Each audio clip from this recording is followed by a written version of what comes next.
الرحمن الرحيم ولله على الناس حج البيت من استطاع إليه سبيلا وقال النبي عليه الصلاة والسلام العمرة إلى العمرة كفارة لما بينهما والحج المبرور ليس له جزاء إلا الجنة أو كما قال النبي عليه الصلاة والسلام. بارك الله لنا ولكم في القرآن العظيم ونفعنا وإياكم بالآيات والذكر الحكيم.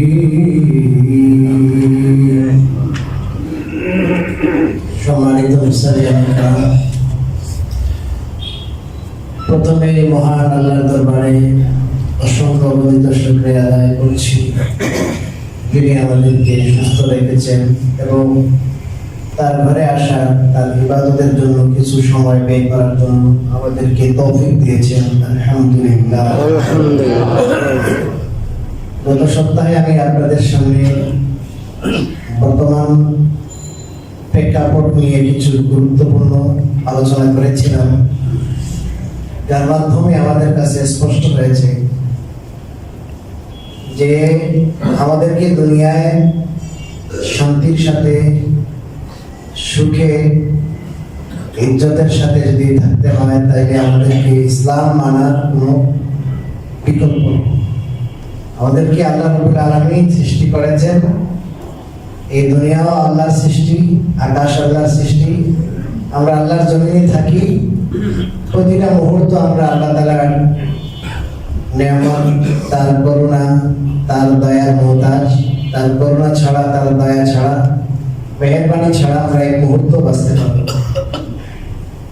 তো তিনি যে আমাদের ধর্ম দিয়েছেন, দিন দিয়েছেন, এই দিনটাকে আমরা ভালো করে উপলব্ধি না করার কারণে আমাদের কিছু ভাই, কিছু বোন তারা দিন বুঝতেছে না, ধর্ম আসলে বুঝতেছে না, না বোঝার কারণেই তারা ধর্মের বিরোধিতা করছে।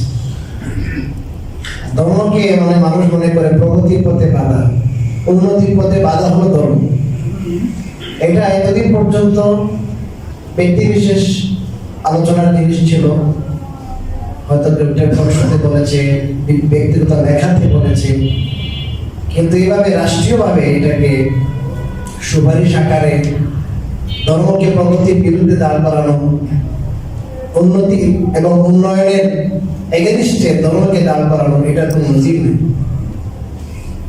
এটা অত্যন্ত দুঃখজনক বিষয় যে ধর্ম এসেছে আমাদের সুখের জন্য, শান্তির জন্য, সফলতার জন্য, উন্নতির জন্য ধর্ম আসছে। কোরআনে কারীমে সূরা মায়েদাতে আল্লাহ রাব্বুল আলামিন পরিষ্কার বলেছেন এই কথা যে পুরা দিন যখন আল্লাহ মুকাম্মাল করলেন, পরিপূর্ণ করলেন, বিদায় হচ্ছে এই আয়াত নাযিল হয়েছে, اليوم أكملت لكم دينكم وأتممت عليكم نعمتي ورضيت لكم الإسلام دينا। আজকের দিন তোমাদের জন্য আমি তোমাদের দিনকে পরিপূর্ণ করে দিলাম। তারপরে বলেন তোমাদের উপর আমার নিয়ামতকেও পরিপূর্ণ করলাম। তো দিন প্রথমে বললেন দিন, পরে বললেন নিয়ামত। ওই নিয়ামতকেই আল্লাহ তাআলা দিন, আর দিনকেই আল্লাহ তাআলা নিয়ামত শব্দ দ্বারা ব্যক্ত করেছে। মানে দিন এটা নিয়ামত, দিন এটা কোনো কি না জেলখানা। দিনের মধ্যে আমি যদি ঢুকি তাহলে আমি আমার মনের কোনো কামনা বাসনা কোনো কিছুই পুরো করতে পারবো না। আমি যখন একটা জেলের মধ্যে ঢুকে গেলাম, আমার কোনোই স্বাধীনতা থাকবে না। আজকে মানুষ মনে করে দিন মানে কি, দিন মানে অনেক মুসিবত, দিন মানে আমার হাত পা সব বাধা থাকবে, আমি আমার মনের কোনো ইচ্ছে পুরো করতে পারবো না। বিষয়টা এমন না। দিন আল্লাহ বলছে দিনটা নিয়ামত। যতদিন পর্যন্ত আমরা এই হাকিকত পর্যন্ত পৌঁছাবো না, ততদিন পর্যন্ত আমরা মানে দিন মানতে পারবো না। আর যখন দিন মানতে পারবো না, তাহলে দুনিয়া আখেরাত সব বেঁচতে যাবে, সব শেষ। এটা আমাদের ভালোভাবে উপলব্ধি করতে হবে যে দিন আল্লাহ তাআলা নাজিলকৃত জিনিস, এটা মানুষের বানানো জিনিস। এবং আলহামদুলিল্লাহ আমরা মুসলমান হিসাবে আমরা এটা গর্ব করতে পারি, এটা গর্বের বিষয় যে আমরা যে দিন মানি এটা মানুষের মস্তিষ্ক প্রসূত কোনো কিনা জিনিস না, এটা রেওয়াজি জিনিস না। কয়েক বছর যাবত আপনার রেওয়াজ হয়েছে, কয়েকজন ধর্মের মোড়ল ঠাকুর মিলা আপনার ঠাকুরকে কি বানাই দিচ্ছে ধর্মের গুরু, আর এরা নিজের থেকে একটা জিনিস আবিষ্কার করছে, এরকম না। ধর্মের প্রত্যেকটা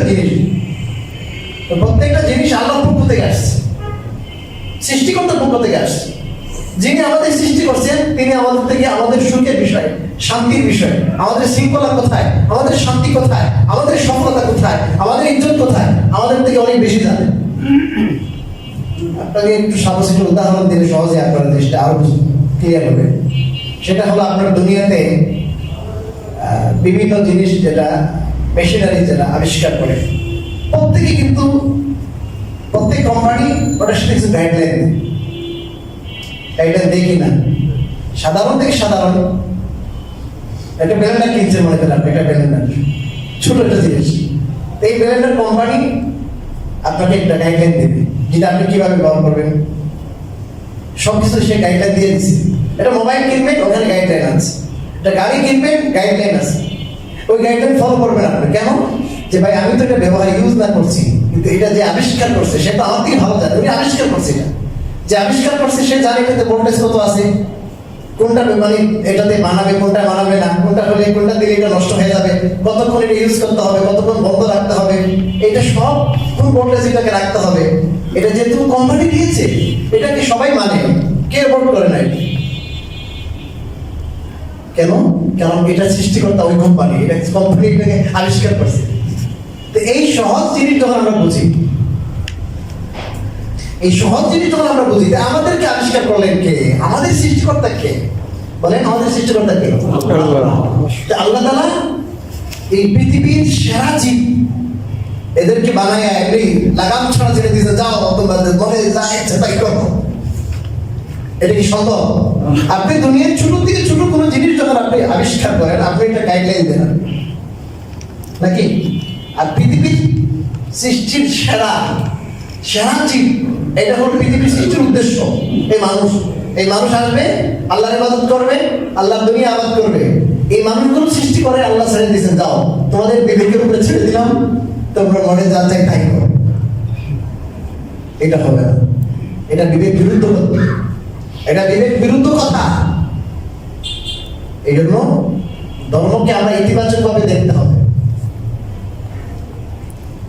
ইতিহাস তো পড়ে না।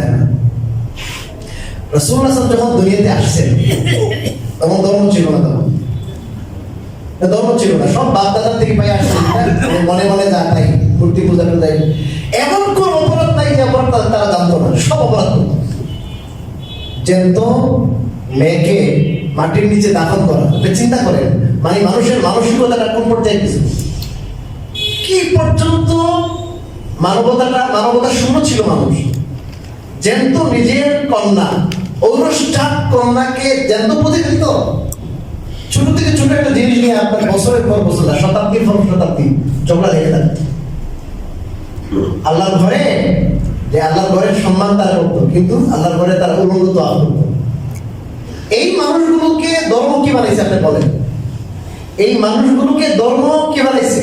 কিরকম স্বর্ণের মানুষ বানাইছে যে ইন্তেকালের সময় যখন এক সাগর দিল মানে পিপাসা নিবারণ হয় না, ওই সময় বলতেছে ভাই পানি, আরেকজন বলছে আমার পানি লাগবে, বলছে ভাই আমি পানি খাবো না, ওনারে দেন। ইন্তেকালের সময় শেষ নিঃশ্বাস ত্যাগ করবে, পানির এক সাগর দিল, পিপাসা নিবারণ হওয়ার না। ওই অবস্থাও সে মানবতা এই পর্যায়ে আসছে। ওই মানুষগুলোই, যে মানুষগুলো নিজের আপনার জ্যান্ত মেয়েকে দাফন করেছে, এদের অবস্থা এমন চেঞ্জ হয়েছে ধর্মের কারণে। মানবতা এমন বেশি আসছে যে আমি পানি পান করবো না, উনি পান করবেন, নিজে না খাইয়া। আপনি হেকায়েতে সাহাবা পড়েন, সাহাবাদের অবস্থা কি ছিল? কিরকম অবস্থা ছিল তাদের, কিরকম মানুষের প্রতি দরদ ছিল, মায়া ছিল, মাহাব্বত ছিল, ভালোবাসা ছিল। এই সমাজে চুরি নাই, ডাকাতি নাই, ব্যভিচার নাই, একে অপরের শুরু উপকার।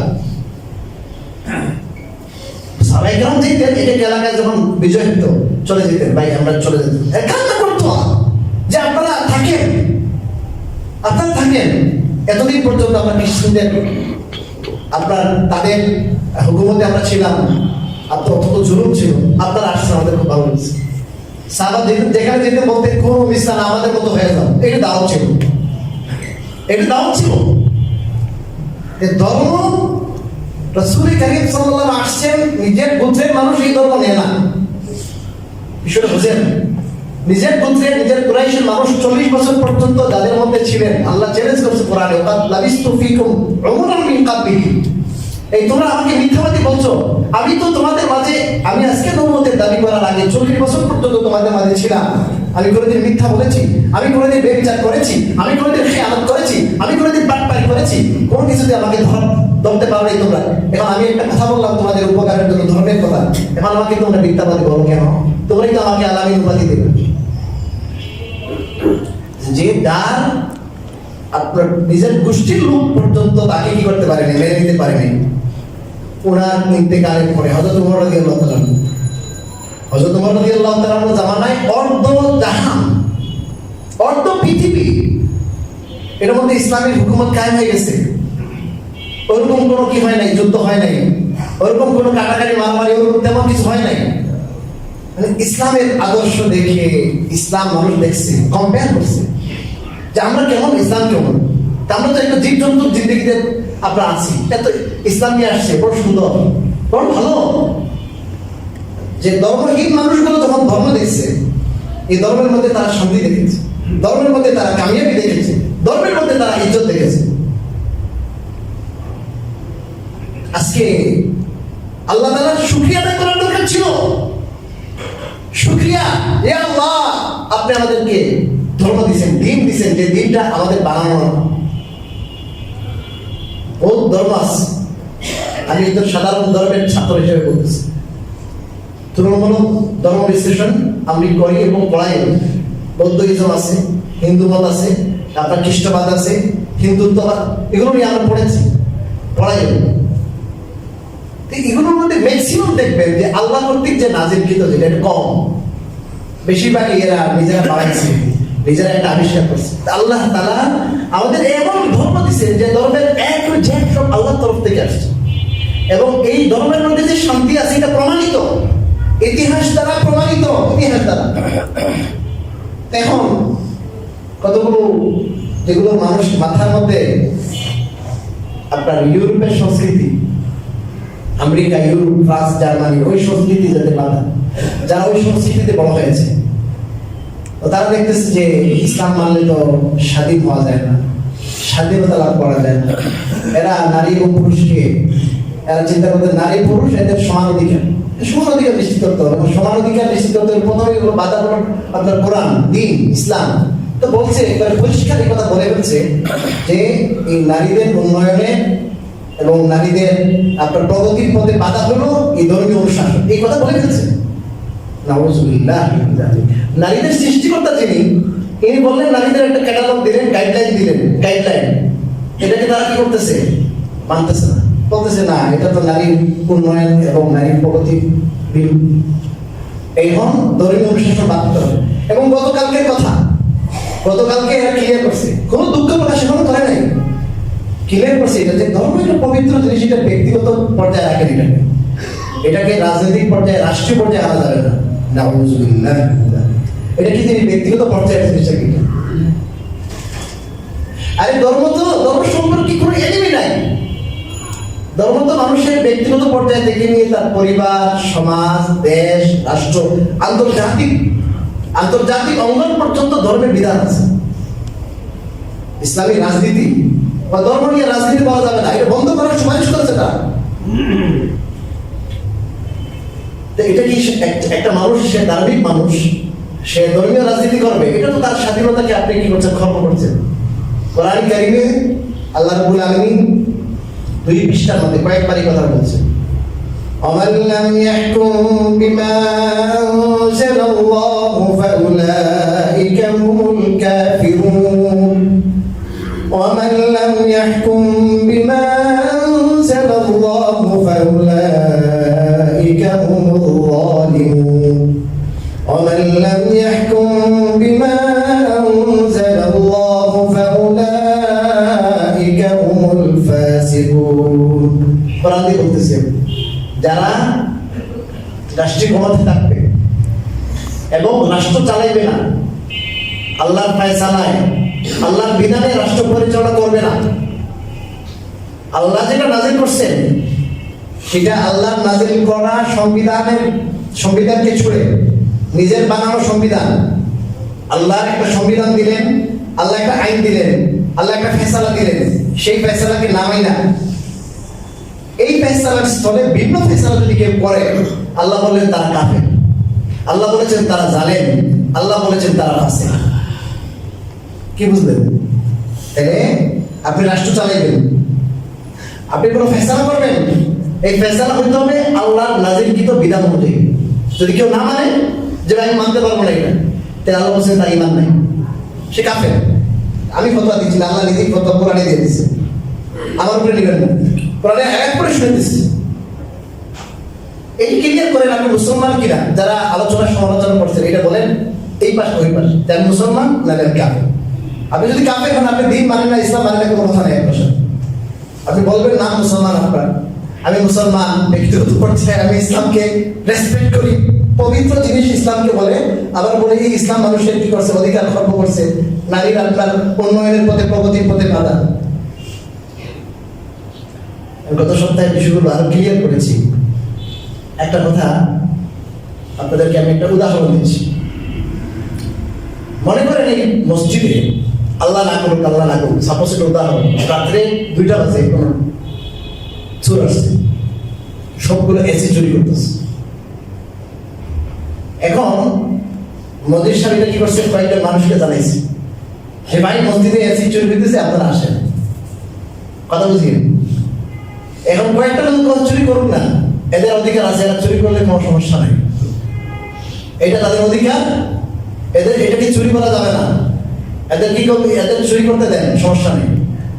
মানে আপনারা বলেন এরা যদিও বা কি করে নাই, চুরি করে নাই, কিন্তু চুরিকে সমর্থন করছে কিনা বলেন। এবং চুর এখন দরকার ছিল যে এই চুরগুলোকে ধরা, এই চুরি আপনার মানুষের সামাজিক শৃঙ্খলা নষ্ট করে কিনা বলেন, মানুষের সম্পদ নষ্ট করে, এবং অনেক সময় মানুষের ইজ্জত আবরুর মধ্যেও কি আক্রমণ করে কিনা। এখন সবাই মিলে সম্মিলিত প্রতিরোধ করার দরকার কিনা চোরের বিরুদ্ধে, কি বলেন? এখন যদি এই প্রতিরোধের উল্টা সে প্রতিরোধ না করে যদি চোরকে সমর্থন করে, এবং কেউ যদি বলে এরা চোর, এটা কি খারাপ হবে বলেন? সে তো আসলে ডাইরেক্ট কি করে নাই, চুরি করে নাই, কিন্তু চুরিকে সে প্রমোট করেছে, তাকে কি বলা যাবে? চোর বলা যাবে। এটা অত বড় অপরাধ আমি মনে করি।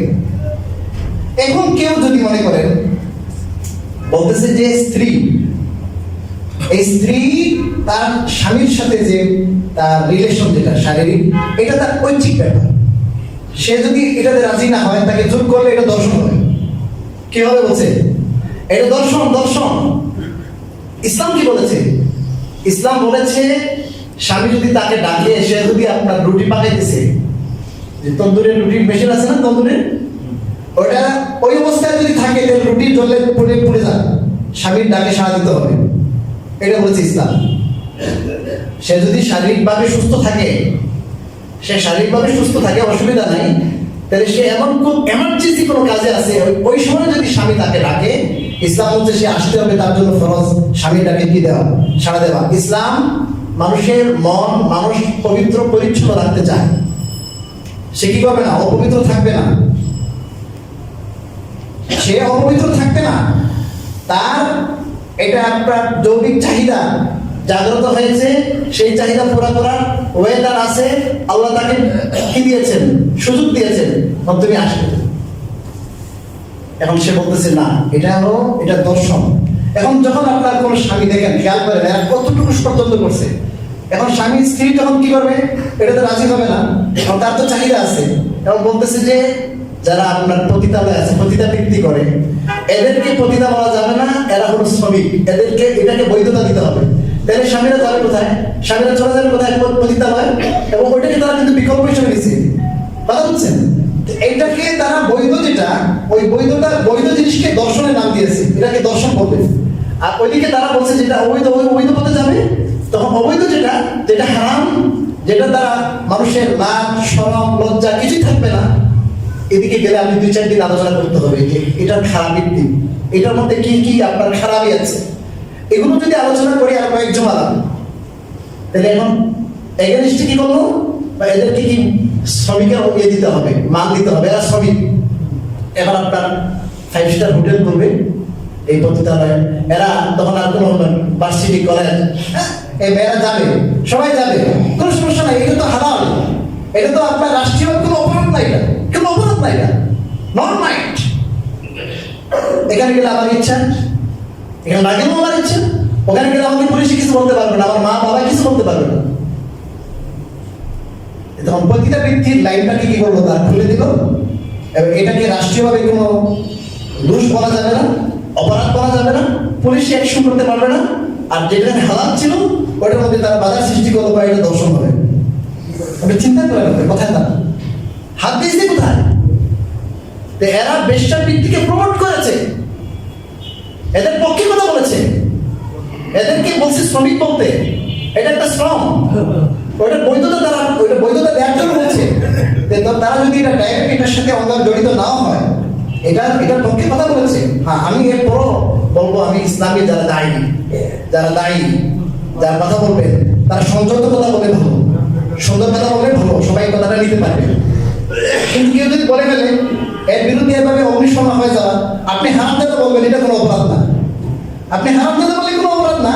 আর আপনি ওদেরকে প্রমোট করবেন, চুরকে কি করবেন? আপনি অপরাধ বলবেন না, চুরিকে আপনি প্রমোট করবেন। আর আবার যদি আপনাকে কিছু বলে, আপনার গায়ে লাগবে। যারা বলেছেন হয়তো তাদের এই ইজ্জত কায়নাতে দোষী হিসাবে তাদের বলে দিচ্ছে কথাটা, যদিও বা এইভাবে পাবলিক প্লেসে কথাগুলো বলাকে আমরা সমর্থন করি না। পাবলিক প্লেসে কথাগুলো সমর্থন করি না। আপনারা নিজেরাই বলছেন যে চুরি করে নাই, কিন্তু চুরিকে কি করছে? সমর্থন করেছে। এও চুর। তো আল্লাহ রাব্বুল আলামিন আমাদেরকে বুদ্ধি দান করুন, এবং আমাদেরকে আল্লাহ তাআলা বুঝসমুজ দান করুন। যে অবস্থা শুরু হয়েছে দেশে, আল্লাহ এই 90% মুসলমানদের দেশে, মুসলমানদের সেন্টিমেন্ট কি, মুসলিম নারীরা কি চায়, এমন কিছু লোককে নিয়োগ দেওয়া দরকার ছিল তাদের অধিকারের জন্য। এখন হয়তো 5% মানুষ হবে কিনা জানি না আমি, তাদের মতো যাদেরকে নিয়োগ দেওয়া হয়েছে। এখন 90% এই মুসলমানদের মধ্যে 5% হলো এই ধরনের মুসলমান পাওয়া যাবে না। তো এদের অধিকারের মুখপাত্র বানানো হলো এই সমস্ত নারীদেরকে।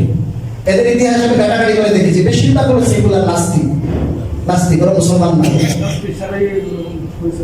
এবং মানে এদের ইতিহাস যদি আমি বলি, এদের পিছনের ইতিহাস খুবই খারাপ। একজন এবং বলছে যে একজন কোনো আপনার মুসলমান ইসলাম সম্পর্কে জানে, ইসলাম আইন সম্পর্কে, ধর্ম সম্পর্কে জানে, তাদের নিয়োগ দেওয়া দরকার ছিল। এদের প্রধান বলছে না, এটা দরকারই ছিল না, কোনো দরকার নাই। ধর্ম এটা তো ভিন্ন জিনিস। এই ধর্মকে তারা কি করছে? আলাদা করে ফেলছে। ধর্মকে রাষ্ট্র থেকে আলাদা, আইন থেকে আলাদা। অথচ রাষ্ট্র আইন কোনোটা ধর্ম ছাড়া চলতে পারে না। তো আমাদের আল্লাহ রাব্বুল আলামিন সামনে কি হয় আমি জানি না। আমাদের উলামায়ে কেরাম, ধর্মপ্রাণ মুসলমান জেগে উঠেছে, আপনারা সবসময় তাদের সাথে থাকবেন। আমি আজকে কোরআনে কারীমের একটি আয়াত তেলাওয়াত করেছি, আয়াতটা হজ সংক্রান্ত। ইসলাম অনেক বড় জিনিসের নাম, ইসলামের মধ্যে অনেক বিধান আছে। তো 5টি জিনিস হলো ইসলামের রুকন, স্তম্ভ, মূল জিনিস ইসলাম। এর মধ্যে একটা হলো হজ। ইসলামের মাঝে কিছু ইবাদত আছে, ইবাদতটা জানি, কিছু ইবাদত আছে মালি, আর কিছু ইবাদত জানি মালি। যেমন নামাজ, এটা হলো জানি ইবাদত, মানে এটা শুধু আপনার শারীরিক কায়িক পরিশ্রম হয়, পয়সা লাগে না। যাকাত, এটা মালি ইবাদত, এখানে আপনার মানুষের পয়সা খরচ, টাকা খরচ। আর হজ, এটা কায়িক পরিশ্রম আছে, আর সেই সাথে মানুষের পয়সাও খরচ। এই জন্য হজ এমন একটা ইবাদত, যে ইবাদতের মধ্যে মানুষের শারীরিক পরিশ্রম আছে, আবার মানুষের অর্থ কি হয়, ব্যয় হয়। এই দিক থেকে হজ অত্যন্ত গুরুত্বপূর্ণ একটা বিধান। যে হজ সম্পর্কে কোরআনে কারিমে আল্লাহ তাআলা পরিষ্কার বলেছেন ওয়ালিল্লাহি আলান নাসি হিজ্জুল বাইতি মান ইসতাতাআ ইলাইহি সাবিলা, যে আল্লাহ রাব্বুল আলামিনের জন্য মানুষের উপর ফরজ, লিল্লাহি আলান নাস, আল্লাহ পাওয়াই না, আল্লাহর জন্য করবে। এই ফরজটা হলো কার উপরে? মানুষের উপর কর্তব্য। আল্লাহ ঘরে হজ করা, যে আল্লাহর ঘর পর্যন্ত পৌঁছাতে সক্ষম। এখানে কয়েকটা বিষয় আছে। প্রথম কথাই আল্লাহ লিল্লাহ বলেছেন, তার মানে হলো হজ করবেন শুধু আল্লাহর জন্য। হজের আয়াতে যে আয়াতের মাধ্যমে হজ ফরজ করা হয়েছে, এই আয়াতের প্রথম কথা হলো লিল্লাহ, মানে হজ কেবল আল্লাহর জন্য হবে। মানুষ আমাকে হাজী সাহেব বলবেন, আল হাজ বলবেন, এই জন্য না। মানে হজের যে হিকমত, হজ ফরজ হয়েছে যে হিকমতে, এই হিকমতটা যদি আমরা বুঝি, তাহলে এই হিকমার সাথে হজের যে রূহ আছে, রূহের সাথে কিন্তু যায় না লৌকিকতা। হজের মধ্যে হয় কি? হজের মধ্যে আপনার সুন্দর ড্রেস আপনি খুলে ফেলবেন, সুন্দর ড্রেস পরতে পারবেন না, পাগড়ি পরতে পারবেন না, টুপি পরতে পারবেন না, পাজামা পরতে পারবেন না, হ্যাঁ, প্যান্ট পরতে পারবেন না, সেলাই কিন্তু জিনিস জামা আপনি পরতে পারবেন না। যেটা বডি সাইজ অনুযায়ী বানানো হয়েছে, ওই ধরনের সেলাই কিন্তু কোনো জিনিসই আপনি করতে পারবেন না, পরতে পারবেন না। আপনি আতর ব্যবহার করতে পারবেন না, পারফিউম ইউজ করতে পারবেন না, আপনি নখ কাটতে পারবেন না, চুল কাটতে পারবেন না। কি অবস্থা! মানে একবারে আল্লাহর জন্য জুনুন, পাগল। আল্লাহ পাগল হইয়া একবার কি, একবার মাথা পড়তো মুন্ডে গলাইতেছে, শেষমেশ মাথা মুন্ডায় একবারে আল্লাহর জন্য পাগল দেয়া। আল্লাহ লাব্বাইক আল্লাহুম্মা লাব্বাইক লাব্বাইক লা শারীকা লাক লাব্বাইক। কি বলতেছেন? ইয়া আল্লাহ, আমি আপনার দরবারে হাজির। আল্লাহ আল্লাহ আমি আপনার দরবারে হাজির। একজন বান্দা তার আব্দিয়ত, বন্দেগীর সর্বোচ্চ বহিঃপ্রকাশ ঘটাবে হজে যায়। নামাজ পড়বে, তাওয়াফ করবে, আল্লাহর ঘরে আল্লাহর কাছে মোনাজাত করবে। তো আব্দিয়ত এবং দাসত্বের চরম বহিঃপ্রকাশ হয় হজের মাধ্যমে। আর লৌকিকতা মানে আমি অনেক বড়, আমি হাজী সাহেব। এটা লৌকিকতার সাথে হজের যে রূহ আছে, রূহের মিল নাই। হজের মূল জিনিস যেটা আব্দিয়ত, আল্লাহর বন্দেগী। আমার কিছু না, আল্লাহ আমি কিছু না, আল্লাহ আপনি সব, আমি আপনার সব কিছু উঠে আনলাম আপনার জন্য। আল্লাহ আমি এতটা নিচু পেলাম, আল্লাহ আমার মাথাও মুন্ডাই দিলাম, আল্লাহ আমি সুন্দর ড্রেস পরি নাই, এই সাদা কাপড় টুপি, আল্লাহ এই ঘুরতেছে আর দৌড়াইতেছে। আল্লাহ, এই মানুষ তার ভিতরে গেমেটি থাকতে পারে, তার ভিতরে অহংকার থাকতে পারে। যে হজে তো মানুষের গেমেটি দূর করে, যে আমি যত বড় আপনার রাষ্ট্রপ্রধান হই না কেন,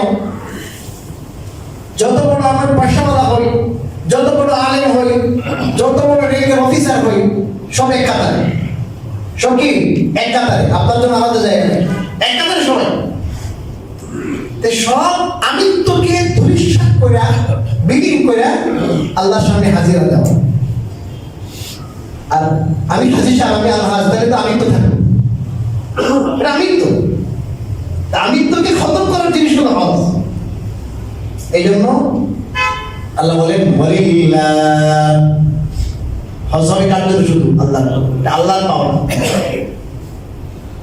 হযরত ইব্রাহিম আলাইহিস সালাম, আল্লাহ রাব্বুল আলামিনের নির্দেশে তিনি এবং তার সাহেবজাদা হযরত ইসমাঈল আলাইহিস সালাম যখন আল্লাহর ঘর নির্মাণ করলেন, আল্লাহ বললেন, এখন ইব্রাহিম আপনি তো ঘর নির্মাণ করেছেন, এবার আপনি ডাকেন মানুষকে হজের এলান দেন। আল্লাহ হজের এলান দিলে মানুষ বাইক টাইক করে না, মানুষ শুনবে। ওয়াযিন ফিন-নাসি বিল-হজ্জ, হজের এলান দেন। এলান দিছে, হজের এলান তখন দিছে, আল্লাহ রাব্বুল আলামিন এই আওয়াজটা এত দূর পর্যন্ত পৌঁছে দিয়েছে, কিতাবে লেখে ওই সময় যারা জীবিত ছিল পৃথিবীতে সমস্ত মানুষের কানে আওয়াজটা তো পৌঁছেছে, যারা রুহানি জগতে ছিল তাদের কানে আওয়াজ পৌঁছেছে। ইব্রাহিম আলাইহিস সালাম যারা হজে যান নাই, হজে যাবেন, আপনারাও লাব্বাইক বলেছেন, লাব্বাইক বলেছেন।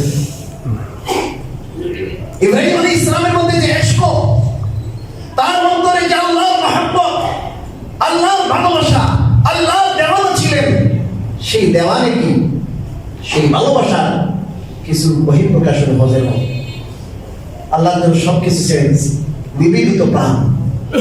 আল্লাহর জন্য মানুষ যেন নিবেদিত প্রাণ হতে পারে, নিজের সবটুকু যেন বিসর্জন দিতে পারে। ইব্রাহিম আলাইহিস সালামের এই জায়গাটুকু দেখায় যে মানুষ যেন এটা নিয়ে ফিরে, যে আমার ইব্রাহিম কি করেছে। এখানে কিছু ছিল না, মানুষ ছিল না, কোন কিছু ছিল না, আমার জায়গা ছিল। এই জায়গায় আমি আমার বন্ধুকে বলেছি তুমি তোমার ছেলেকে রেখে চলে যাও, বিবিকে রেখে চলে যাও, কোন কথা বলে নেই, ঠিক আছে, রেখে চলে গেছে। কি কুরবানি করেছে? সেই জমজমের পানি যখন পান করবেন সেই ইতিহাস যে আল্লাহর জন্য হিজরত করেছেন, আল্লাহর জন্য আপনার ছেলে, আল্লাহর জন্য স্ত্রীকে ত্যাগ করেছেন। আল্লাহ কি কুদরত দেখাইছেন, যেখানে বাঁচার কোনো ওয়ে ছিল না, আল্লাহ তাআলা কেমনে বাঁচাইছেন। পানি ছিল না, এক ফোঁটা পানি ছিল না, আল্লাহ তাআলা কিয়ামত পর্যন্ত এবং পানির ধারাবাহিকতা আল্লাহ তাআলা সেখান থেকে উৎসাহিত করে দিলেন। কিছুদিন আগেও ফ্রান্সের বড় বিজ্ঞানী গবেষণা করেছে জমজম নিয়ে একটা দৌড়জান সৃষ্টি হয়েছিল। এখানের মধ্যে জীবাণু কি কীট আছে, এটা ফুল ফ্রেশ না, এটাকে আবার রিসাইক্লিং করতে হবে।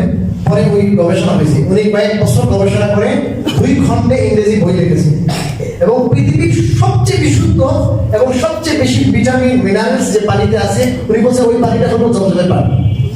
মুসলমান না, আমার মনে হয় যে বই আমি পড়েছি, আমার মনে হয় ওইটা লেখার পরে সে অবস্থিত থাকতে পারে না। এই পানিতে গবেষণা উনি করেছে, বিজ্ঞানী, বিজ্ঞানী।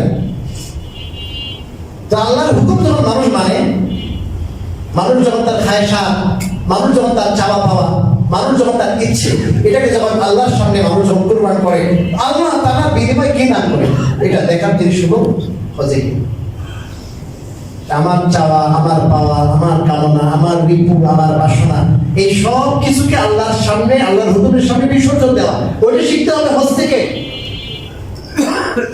কিরকম দৌড়াইছিলেন বিবি, দৌড়াইছিলেন কিরকম, যেখানে এসে দৌড় দিয়েছিলেন বলছেন কিয়ামত পর্যন্ত দৌড়ানো ফরজ ওয়াজিব করে দিলাম। ইন্নাস সাফা ওয়াল মারওয়াতা মিন শাআইরিল্লাহ ফামান হাজ্জাল বাইতা বি'তামারা ফালা জুনাহা আলাইহি আন ইয়াতাওয়াফা বিলমা। কেমন পর্যন্ত আল্লাহ বলেছে সফা মারওয়া, আরে দৌড় কি, দৌড় তো আসলে কোনো ইবাদত না, দৌড় মূলত কোনো ইবাদত না। কিন্তু আমার এই বান্দি আমার হুকুমের সামনে মাথা মতো করেছে। যখন উনি চলে যাচ্ছেন, খাবার দাবার কিছু নাই, অল্প কিছু খাবার 2-4 দিন ভিতরে শেষ হয়ে যাবে, খেজুরের পানি, এখানে মরা ছাড়া কোনো ওয়ে নেই। উনি বলছেন যে আল্লাহ খালি আপনি যে চলে যাচ্ছেন, আল্লাহর হুকুমকে আপনি যাচ্ছেন আমাকে ছেড়ে।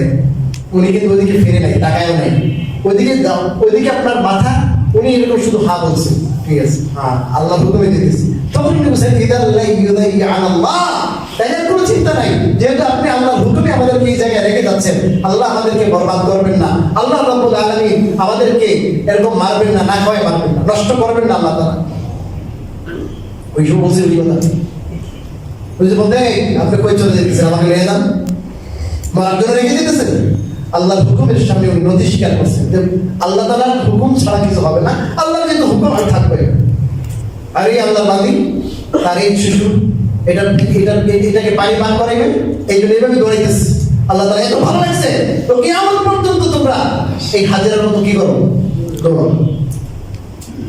তার থেকে আনুগত্য শিখো, আনুগত্য, আল্লাহর হুকুমের সামনে আনুগত্য। হজের হলো আল্লাহর হুকুমের সামনে আনুগত্য, কোনো কথা নেই, কোনো বিবেক নাই, কোনো বুদ্ধি নেই। আর এরা তো এদের বিবেক বুদ্ধি যা বলে এটাই, কোরআন হাদিসের উল্টা হচ্ছে, ধর্মের উল্টা হচ্ছে, কোনো ধর্ম মানা যাবে না, ধর্মই হলো সব সমস্যা, ধর্মকে বাদ দাও। আর ইসলাম বলতেছে যে তোমার আকল, তোমার জ্ঞান, তোমার বিবেক বুদ্ধিকে রাখো, ধর্মকে আগে রাখো, এবং ধর্মকে যে আগে রাখবে তার জ্ঞান, তার বুদ্ধি সহি, ওটা শুদ্ধ। আমি আগে এই সময় আপনাদেরকে কথা বলেছি, ধর্মের কোন বিধান সুস্থ বিবেকের বিরুদ্ধ না, সুস্থ বিবেক বিরুদ্ধ কোনো বিধান নাই। যদিও আমার কাছে মনে হয়, আপনার কাছে মনে হয় কোন ভাই ভার্সিটিতে পড়েন, কোন ট্যালেন্ট, খুবই ইচ্ছা, খুবই দেমাগ রাখে, সে মনে করে না ইসলামের এই বিধানটা আমার কাছে মনে হচ্ছে এটা তার জ্ঞানের ত্রুটি, তার আকলের ত্রুটি, তার বিবেকের ত্রুটি। যাদেরকে আল্লাহ রাব্বুল আলামিন সুস্থ দেমাগ দিয়েছেন, যাদের আকল, যাদের বিবেক বুদ্ধি পরিপূর্ণ, তারা বুঝতে পারে, তারা যত ইসলাম নিয়ে গবেষণা করে, স্টাডি করে, তত হতবাক হয়, অবাক হয়, আশ্চর্যান্বিত হয়। আজকে আমরা দীর্ঘদিন যাবৎ এই কোরআন হাদিস নিয়ে গবেষণা করতেছি। যত গবেষণা করি, যত পড়ি, তত এই কোরআন এবং হাদিসের অন্তর্নিহিত রহস্য আমাদের সামনে উদ্ঘাটিত, তত মনে হয় যে আল্লাহ আপনি এই বিধান দিয়েছেন, এই বিধানের কোনো বিকল্পই তো হতে পারে না। প্রত্যেকটা বিধান মানুষের মনুষ্যত্বকে টিকিয়ে রাখার জন্য, মানুষের মানবতাকে আরো উৎকর্ষ সাধনের জন্য, মানুষের জান, মান, ইজ্জত, আব্রু এগুলোর নিরাপত্তার জন্য প্রত্যেকটা বিধান, মানুষের নাসল, মানুষের বংশ, এটা যেন এলোমেলো না হয়ে যায়, এটা বংশ যেন ঠিক থাকে, প্রত্যেকটা বিধানের পিছনে অনেক অনেক রহস্য। এই রহস্য কতটুকু বুঝলাম? আল্লাহ এলেন, আল্লাহর জ্ঞানের 1000 কোটি ভাগের এক ভাগও তো তোমার নাই। তুমি কি বুঝলা? ধর্ম মানে আল্লাহ এলেন, ধর্ম মানে আল্লাহর জ্ঞান। হজ আসছে যে আমি আল্লাহর সামনে, আল্লাহর বিধানের সামনে আমার কোনো আকল, বিবেক, বুদ্ধি, আমার রিপু, আমার কামনা বাসনাকে রাখবো না, আমি সবকিছুকে বিলীন করবো আল্লাহর সামনে। আল্লাহ আমি আপনার আশেক, এশক জিনিস পাই, ধর্মের মধ্যে এশক লাগে, এশক কোথা থেকে পাইবেন? প্রেম এমন জিনিস, এই প্রেমের মধ্যে কোনো কাজা কারণ নাই। যার প্রেমিক হয়েছে, যেদিকে করতেছে ওদিকে রাত জাগতেছে, খাওয়া নাই, দাওয়া নাই, গোসল নাই, ঠিক না? তো ধর্মের মধ্যে মানুষ আল্লাহর আশিক হয়, আল্লাহর দেওয়ানা হয়। আল্লাহ যখন যেটা বলে ওইটাই মানে। আল্লাহর সৃষ্টি, আমরা আল্লাহর সৃষ্টি। এই দুনিয়াতে আল্লাহর বিধান যতদিন কার্যকর থাকবে, আল্লাহর বিধান যে যতটুকু মানবে ততটুকু শান্তি পাবে, ততটুকু শান্তি পাবে। আল্লাহ রাব্বুল আলামিন আমাদেরকে এই কথাগুলো বুঝায় আমল করতে দিবেন। আমিন।